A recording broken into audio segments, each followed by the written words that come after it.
Okay, viewers, we are very sorry for the slight interruption in the video stream. So please, we are back online. So please stay with us and tell others that we are back online so they can come back and then let's have fellowship together. Thank you. All right, so Pastor Faith, I was asking that in cases where we know the offended, at least we can call them and then talk with them. But with situations that we don't even know who was offended, for instance, you were preaching as a pastor, and then your message offended somebody, and the person does not even have the capacity to come in and tell you that I was offended. Are there systems that a church as a society can create in order to also mitigate such issues?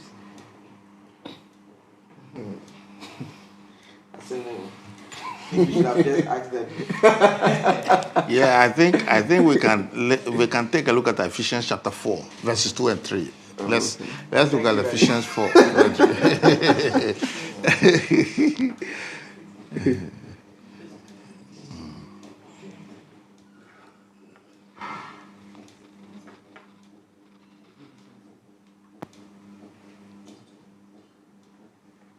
With all lowliness and meekness, with long suffering, forbearing one another in love,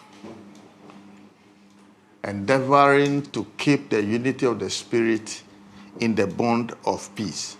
You see, and then refer to also to Proverbs 27, verses 5 and 6.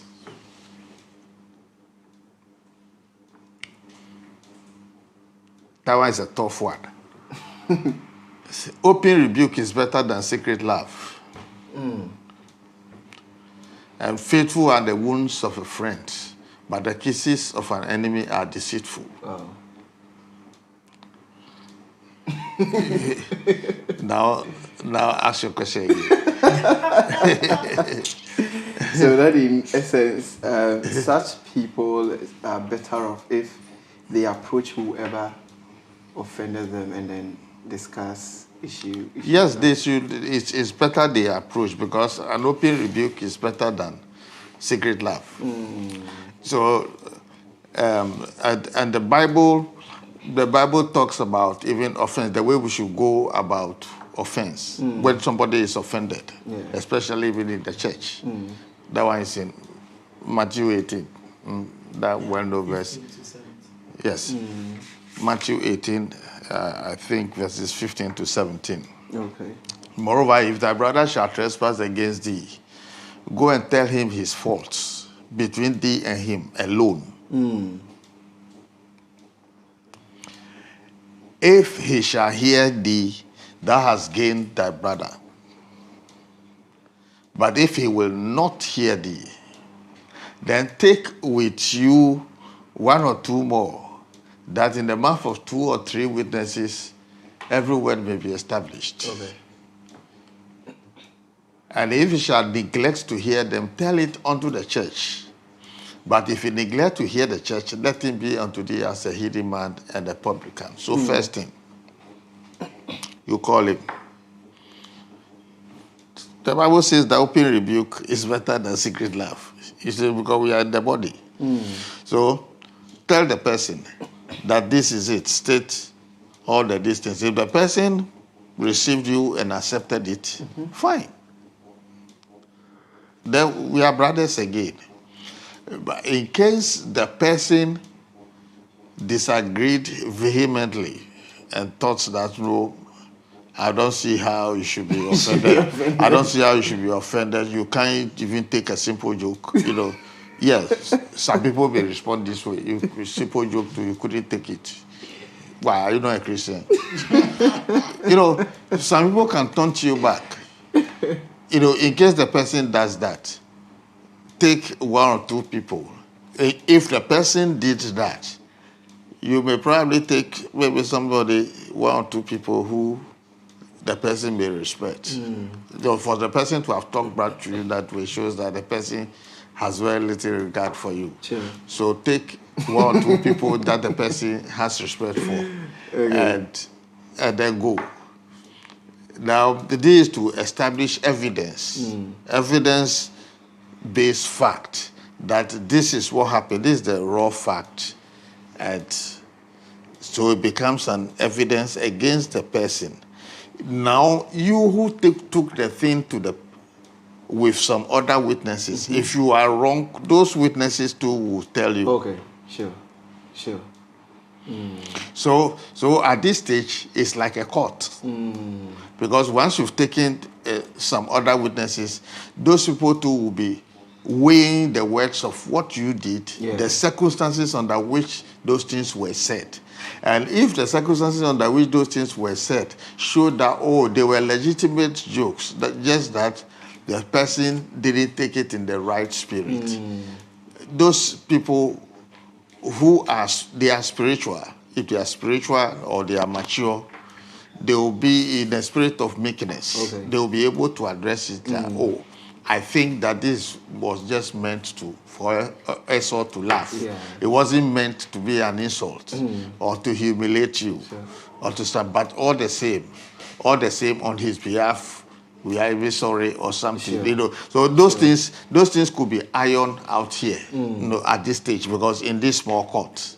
Now, if still those people came and they realized that the person was wrong and the person refuses to, or you who took the case refuse, then the thing must be made known to the church, the church leadership. And then the church leadership will then come in and talk. Now, that's the expected thing. So they will call all the parties and then they will talk. And being the higher authority, it's expected that it will end there. But if still people are aggrieved, after this third step, there's the fourth step. There's nothing the church can do. Because once you are beyond a church hierarchy, it means that you are above the church. So now it's like you are a Gentile. Wow. Yeah. That's serious. Yes, if you fail to respect the authority of the church, then you should be regarded as such, that you are not one of us. Because anybody who does not regard the authority does not have any business being there. Wow. Daddy, thank you very much. I think now we've exhausted the Okay. All right. So, Pastor Faith, now back to you.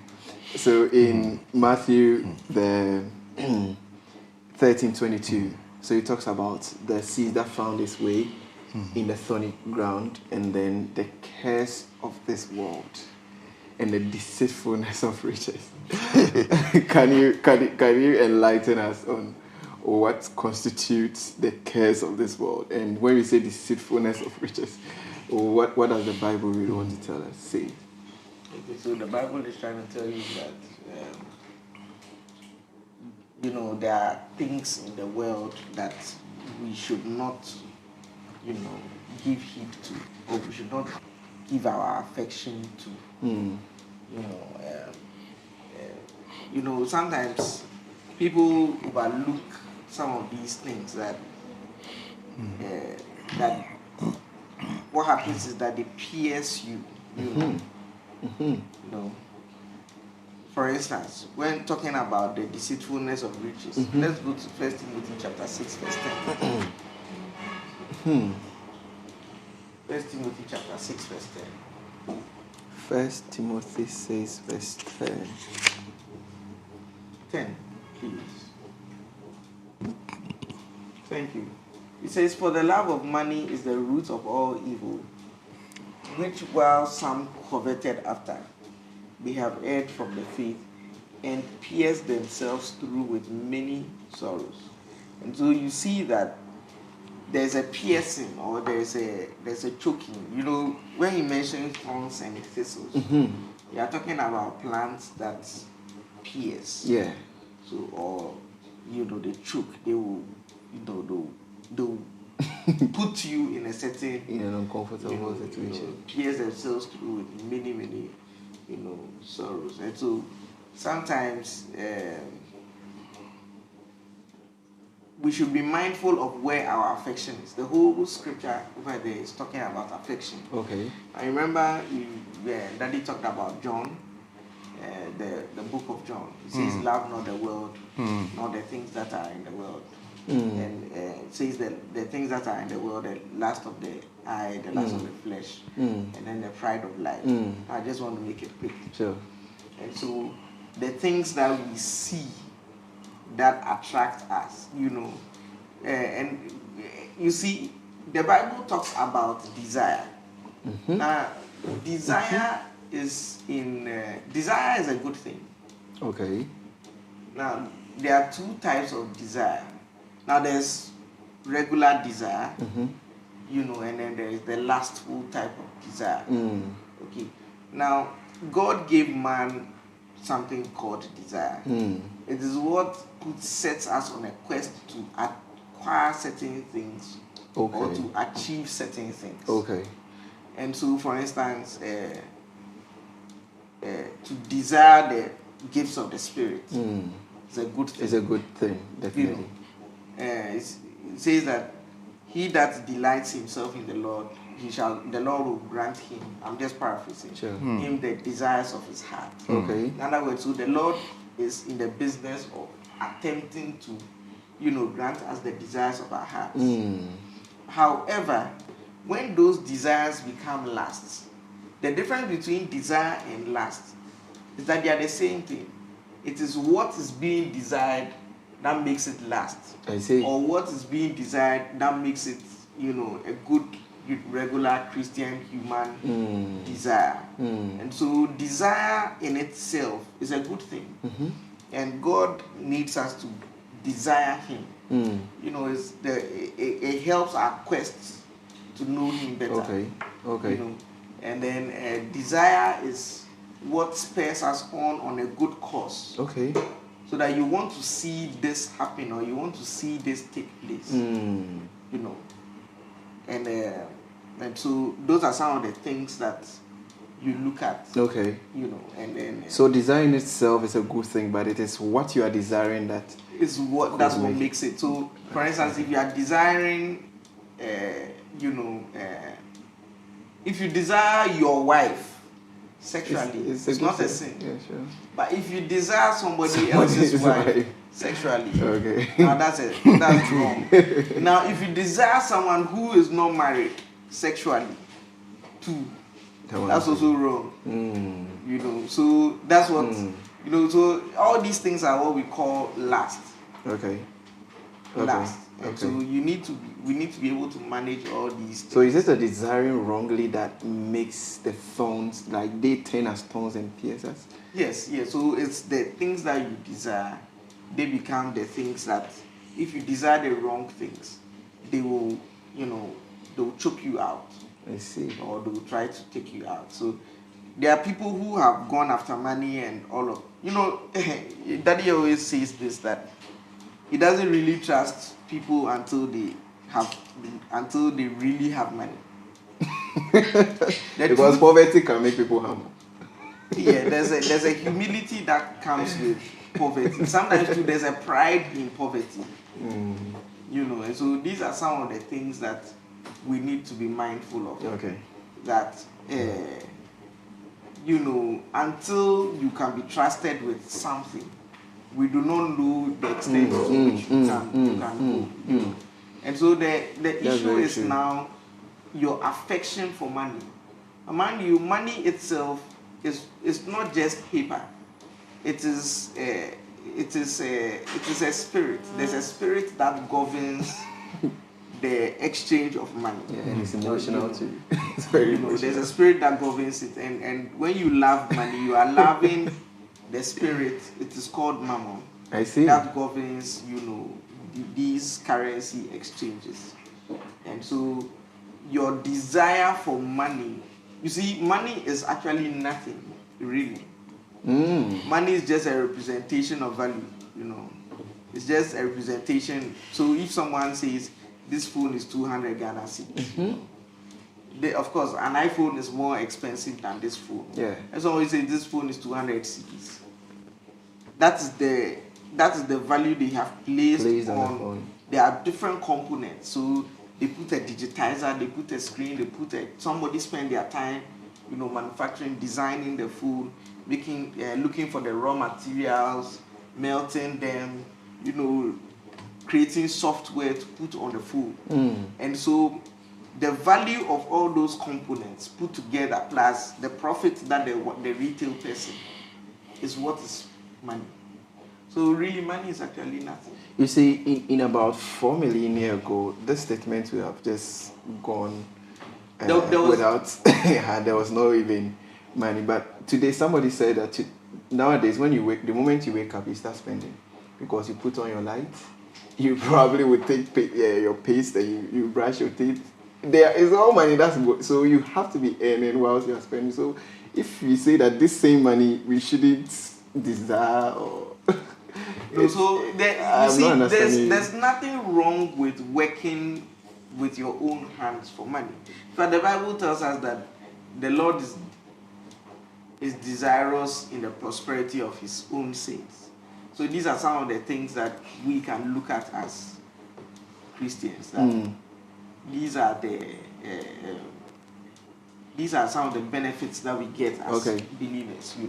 So prosperity does not mean plenty money. Neither does it mean prosperity is not money. But money can bring prosperity. I'll give you an example. I'll tell you what. Sure. I'll show you what true riches. Good. There was a man called George Muller. That guy. George Muller guy. He was an orphanage guy. Yes, and George Muller is known for his prayers. Not for all the, not for miraculous works. He's known for prayer and answered prayer, And George Muller ran an orphanage, and there was one day the menu for breakfast for the kids was supposed to be milk and eggs. Okay. And for some strange reason, there was nothing there. Like milk and eggs. But George Muller told the children that let's pray that God will provide. I see. Yes, because he believed that God had to provide. Like, if God gave him this assignment, Charlie, God must provide. You understand? Sure. So they began to pray. There was a truck that was carrying milk, and the wheels got damaged in front of the orphanage. So they can't. If they continue, so they just donated all the milk to the orphanage. There was it's still answer prayer, man. Let me tell you, God will best somebody's time to answer your prayer. I mean, I read the whole autobiography and biography there too. Okay. He wrote his autobiography, and then they wrote another biography about him after he was dead. And he will tell you that it didn't just happen like that. When they brought the milk, somebody will come again. It's like they are all seated at the table waiting for their breakfast. There's no food. Then someone rushes in and says, our tie is best. We have a lot of milk. We can't transport it, and it will get spoiled. So we are bringing it to the orphanage. Now another person will come and say that somebody just cancelled an order for 100 crates of eggs, and we don't know what to do with it. So we are bringing it to the orphanage. Another person will come in and say that I was baking this number of bread for people. I overbaked. I don't know why. This is The God is shifting the atmosphere. And you have their breakfast. And straight away, there was another guy called Hudson Taylor. Hudson Taylor was a missionary in China. He was a British young boy who, for some strange reason, I don't know, had a passion for China. So he went to China, finally. And Hudson Taylor was, his faith is reckless, honestly speaking.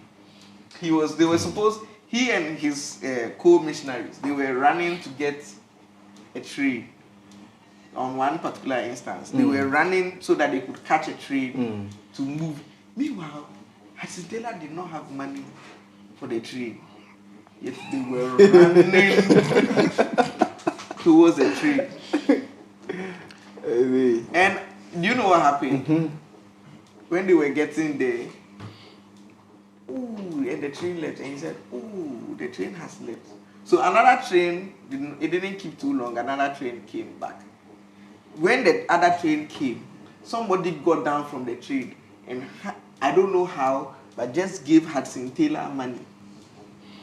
And then he told the people, now we have our transportation. After running. I see. You know, and so, you know, people, God, you see, that's what I'm saying, that prosperity is not the amount of money in your bank account or in your pocket. But what it means is that when you need a provision of God to reach you, it is there. Like Jesus and Peter needed to pay tax. Yes, go to the fish. So, you know, they may not have had some coin in their pocket at the time. Okay. But this was the provision of the Lord. You know, and their trust was in God that much. And so that should be, real prosperity is absolute trust in God. Yeah. You know. Wow. Because That's somebody is saying that, I'm giving you an example. Somebody's, you know, somebody's faith is that we are believing God so that we can have a private jet, so that we can fly from one continent to the other without stopping or transiting or at our own schedule. Okay. And somebody else is also believing God that they can also translate. Now, translation and plane. The plane has more swag. So if your heart is not in the right place, Translation has more. yes, I know. I'm saying if your heart may not be in the right place, you might desire for a plane. You know, when there's provision for supernatural, you know, transportation. So these are some of the things that we need to iron out. You know, the fact that you have a lot of money in your, in fact, you, for all you know, maybe Bill Gates is not even prosperous. I'm not saying that he's not. Yeah, like we are just talking about the money I can explain that. Now, without Bill Gates' money, right now, if he's gasping for breath on a ventilator through maybe COVID, at that stage, what he needs is oxygen in his lungs. The money can't bring him oxygen in it. So when we talk about prosperity, then you even talk about the other dimension of good health. You see, walking in good health. So it goes beyond the one dimension of money that people think. So good health comes in. So it's about wellness. Peace. Well, yes. Great peace have they whose mind is stayed on thee. Wow. You know, you probably have one car. You live in a 2 or 3 bedroom house, and life is cool. Sure. Somebody's also living in a 17 bedroom house, has 35 cars in their yard, and Charlie, they can't sleep. You know, so peace of mind is such a blessing from the Lord. That All right. Also for faith, God bless you so much. Pastor Nyoke, before I come to you, somebody is asking a question, and Daddy, I would want to give this one to you because it's, the person is asking about head pastor. Since you are head pastor, he's saying that a member is offended by what the head pastor said, whether in word or in deed. So, how should a church member approach the pastor about this? If the head pastor doesn't know, how does he solve the problem? So he's asking because normally. Yes. So the most important thing is that the person must seek for an audience with the head pastor. Okay. Whether through some like. Sometimes when things even pass through convoluted routes, they become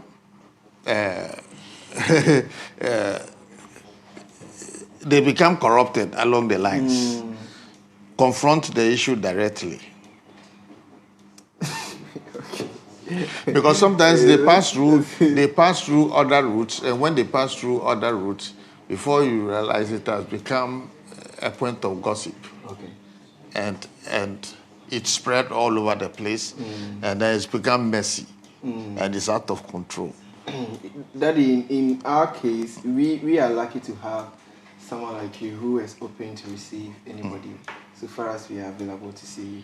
But there are places that, because of bureaucracies, it's even difficult to even get to the head pastor in the first place. So, how do you handle Well, if a person has maybe a local pastor, a cell leader, or something that is, the person can maybe give a hint to the person that you want to seek an audience with the head pastor. The person may lead you to the head pastor. Okay.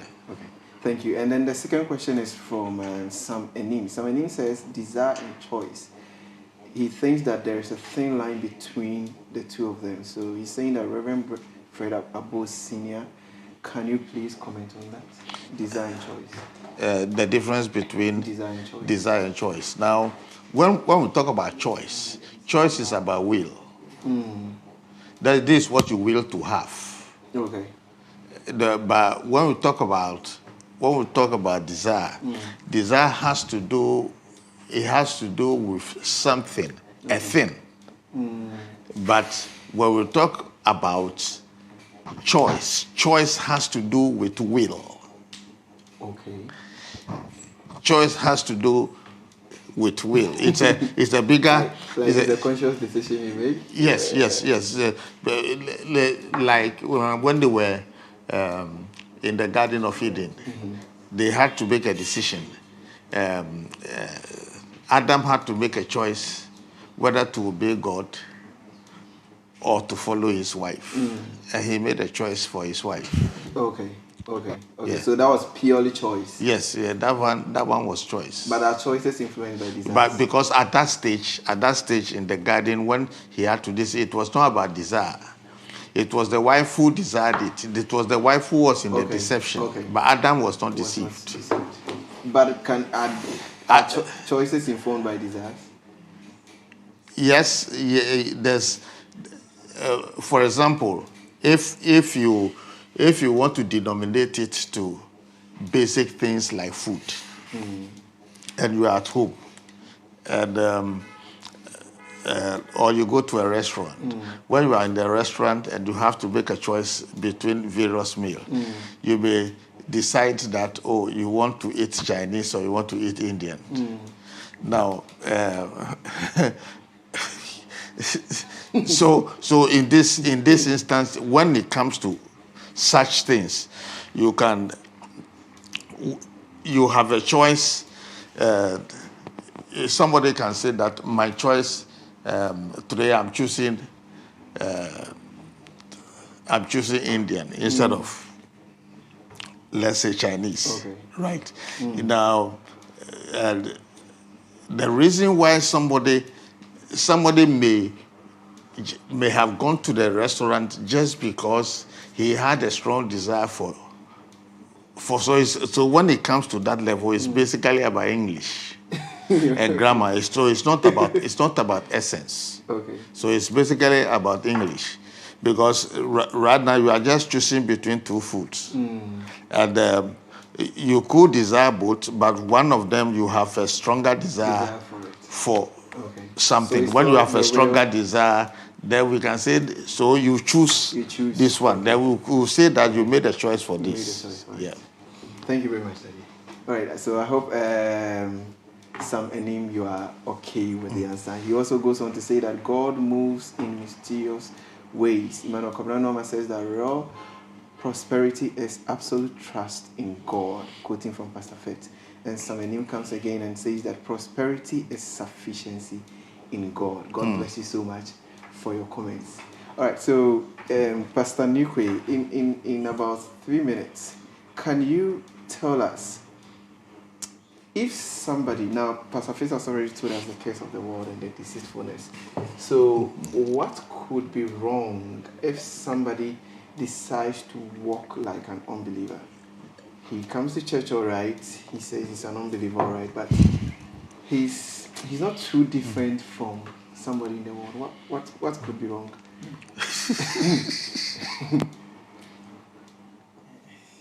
A number of things could be wrong, but primarily we know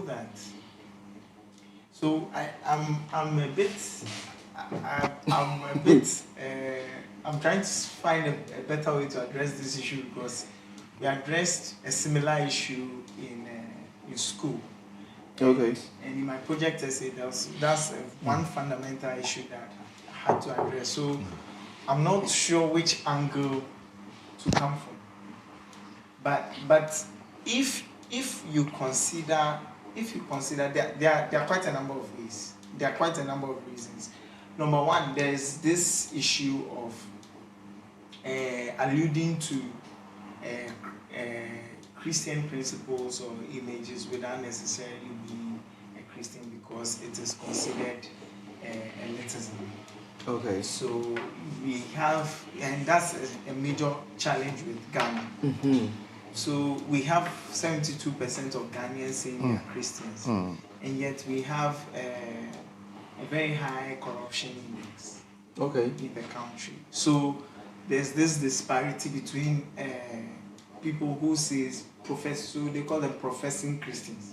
They say they are Christians, and their cultural disposition or the general ethical framework of the country, and how that affects what they say they are Christian. Because when they say, so they take a similar thing and then they cross-section it against Muslims.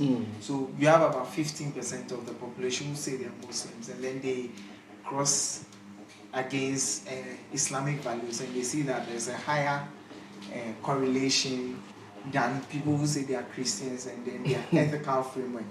So you see Christians saying, oh, we are Christians, but when they look at the ethical framework of the Christian, it doesn't reflect what the values of Christians. So you have 70% of people, and they call them professing Christians. Okay, so on paper they are Christians. Yes, or confessing Christians. Or they say they are Christians. But their correlation is not there. It's not there. So that's one issue. That's one problem that is, in fact, it's a major problem in Ghana. Wow. Yeah, it's a very serious issue, especially for Christianity, because you might think you are in a Christian nation, but you are not sure.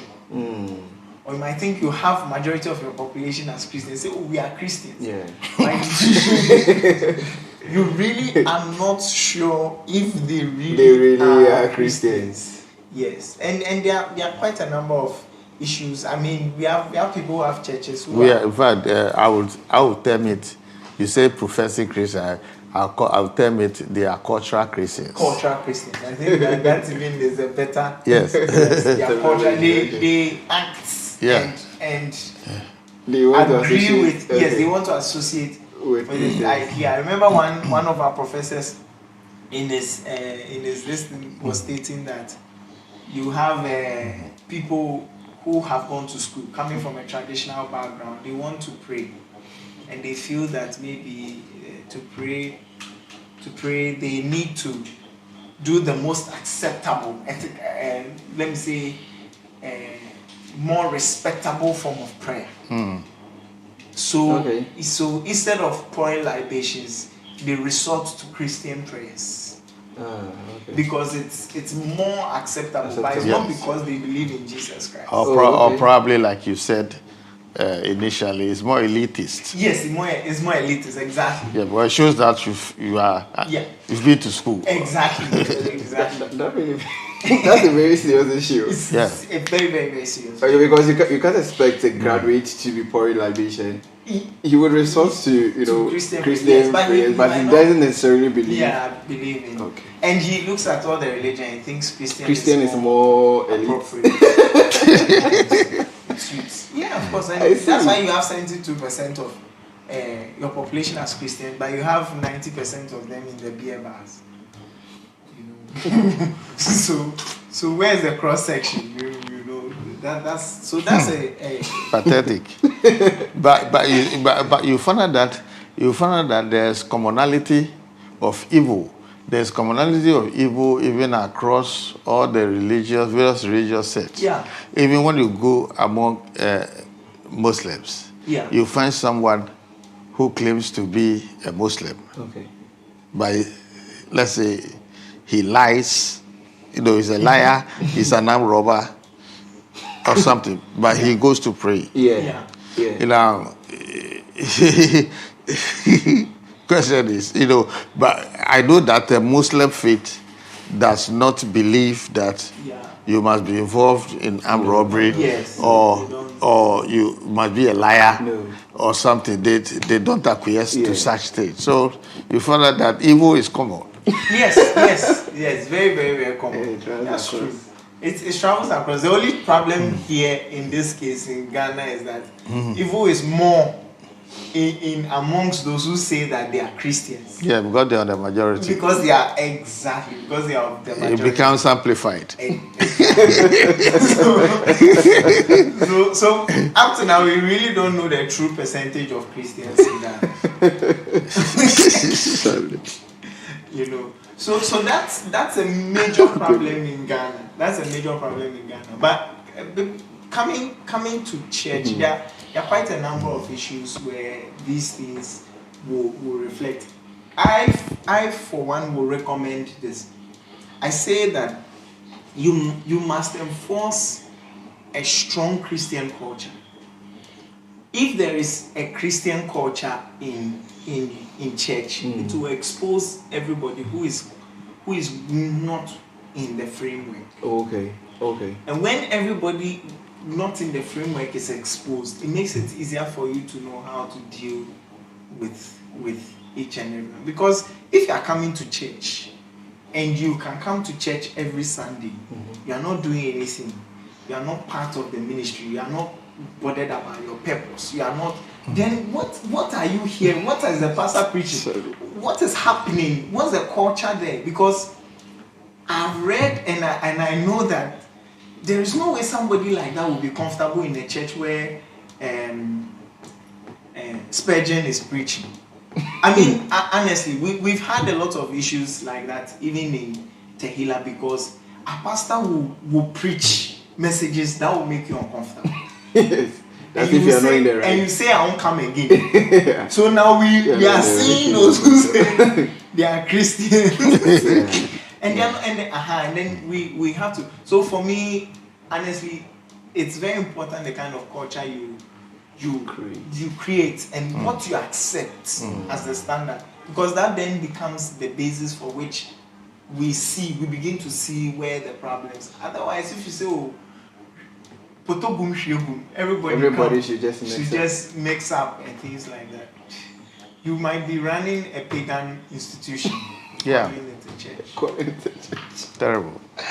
All right, Andy. So in closing, I'm tempted to go to the other questions, but I would want us to just close it. But that inclusion, since faith help us to establish that desire is what really causes the piercing of the thorns through our Christian walk and makes it very difficult for us to be fruitful.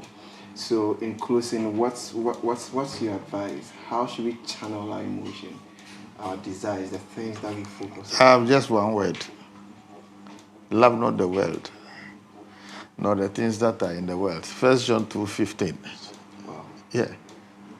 Wow. So love not the world, nor the things that are in the world. That's also an issue. That's how we can deal with the issue of getting choked and all those things. It is our love not the world, neither the things that are in the world. So the things that are in the world, or the world, when we talk about the world, the system of the world, we know the system of the world, what it comprises, and or the things that are in the world. So our heart must not be in the things that are in the world, and it even includes money. Okay. If any man love the world, the love of the Father is not in him. Wow. Yeah. So if you love the world, the love of the Father is not in you. So the question is, what do you love? What are the things that excite you? What are the things that make your eyes to glitter? Wow. Ask yourself, what are the things that make my eyes to glitter? What are the things that get me excited? Is it about the kingdom? or it's about my iPhone. So if your iPhone makes your eye to glitter more than the kingdom, then you have a problem. Then it means that you've made an idol out of the iPhone. Meanwhile, iPhone is a very good thing to have because there are so many useful ways you can put it to use. But we tend to idolize it above the God behind creation. And so when our love for the created and our love for the creation is more than the creator, then we've created an idol that becomes a stumbling block between us and God. So that means that we have raised our own God. Thank you very much. So if we make the creation become more important than the creator, then we have raised our own God. God bless you so much for sticking with us. The other comment I had before we close, Samanin says that great discourse. I agree with him that we really had great discourse here. So God bless you. I know that you've really had value from our discussion here. Please, if you join halfway or to the end, you can go back and then listen to the entire conversation, and I know you'll be blessed. Share it also with a friend, a family member, and let them also be blessed. So today we had Pastor Nuke Batimos on panel, we had Pastor Fitzgerald Abo, and we had Reverend Fred Abo. God bless you so much. God bless you too. This evening. So join us on Sunday as we come your way once again at 8:30 a.m. with a powerful worship prayer, praises, and then powerful sermon on Sunday. Please don't miss it. And on Wednesday, our prayer and worship session is coming off at 7 p.m. God bless you. Stay safe, stay protected, stay with the word, and let us not love the word, but stay with God. God bless you and have a good evening.